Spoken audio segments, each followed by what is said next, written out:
Halo semuanya, hari ini kita akan belajar dengan tema Stop Termakan Hoax di Pemilu 2024. Kenapa penting kita tidak termakan hoax di pemilu? Alasannya sangat sederhana, karena jika termakan hoax, kita akan mudah terpecah belah, sehingga perlu adanya literasi dalam pemilu di tahun ini. Baik, akan saya jabarkan beberapa literasi yang digunakan dalam pemilu tahun ini menurut analisa saya. Yang pertama, pengkodean atau dekode, proses mengubah pesan menjadi simbol atau pengkodean dan mengartikan pesan yang diterima yaitu dekode, di mana kita bisa lihat di kode tangan para paslon dari angka 1 dan angka 2 yang berbentuk sarangnya, dan angka 3 adalah angka metal di tangan yang memberikan angka nomor 3, memberikan nomor di tiap kode pas. Yang kedua, komunikasi verbal dan non-verbal, melibatkan kata-kata verbal dan ekspresi tubuh, nada suara, atau gerakan non-verbal dalam berkomunikasi. Di mana dalam debat kita bisa lihat dari tekanan suara, gaya bicara, dan juga bahasa-bahasa yang non-verbal yang sering kita lihat di dalam debat paslon tersebut.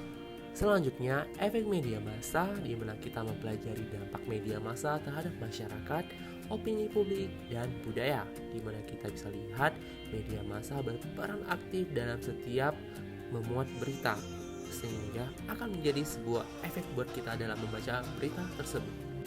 Dan yang sering terjadi adalah teori persuasi, di mana kita bisa melihat bagaimana paslon mempelajari cara mempengaruhi dalam persuasi bekerja dalam komunikasi, termasuk elemen-elemen seperti etos, patos, dan logos.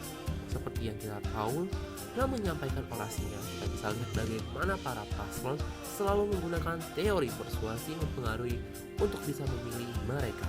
Sekarang, penting gak sih literasi dalam pemilu 2024 ini? Tentu jawabannya adalah penting, karena ya literasi pemilu sangat penting dalam konteks pemilu 2024.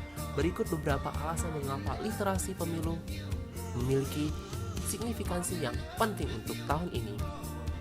Keputusan pemilihan informasional, literasi pemilu memungkinkan pemilih untuk membuat keputusan yang informasional. Pemahaman yang baik tentang kandidat, isu-isu politik, dan platform partai membantu memilih pimpinan yang sesuai dengan nilai dan kebutuhan masyarakat. Pencegahan disinformasi, dengan tingkat literasi yang tinggi, masyarakat dapat lebih efektif mengidentifikasikan dan menghindari penyebaran informasi palsu atau disinformasi yang dapat mempengaruhi pemilihan secara negatif. Partisipasi aktif, literasi pemilu mendorong partisipasi aktif dalam proses demokratis. Masyarakat yang terinformasikan cenderung lebih bersemangat untuk memberikan suara dan terlibat dalam kegiatan politik. Pemahaman tentang proses pemilu, literasi pemilu membantu masyarakat memahami proses pemilihan, termasuk cara mendaftar sebagai pemilih, dalam pemilu, dan aturan pemilu. Pengembangan masyarakat demokratis dengan meningkatkan literasi pemilu, masyarakat dapat berkontribusi pada pembangunan masyarakat yang demokratis, di mana setiap individu memiliki pengetahuan dan keterlibatan yang cukup dalam kepuasan politik. Nah, dengan demikian, melalui literasi pemilu, masyarakat dapat menjadi bagian yang lebih efektif dalam proses demokrasi, memastikan bahwa pemilihan dilakukan dengan cerdas dan tanggap terhadap kepentingan bersama. Jadi sekarang kita bisa lebih bijak dalam memilih. Selain itu juga harus stop mendengar hoax atau berita yang belum terjadi, supaya kita lebih bijak dalam menerima informasi apapun.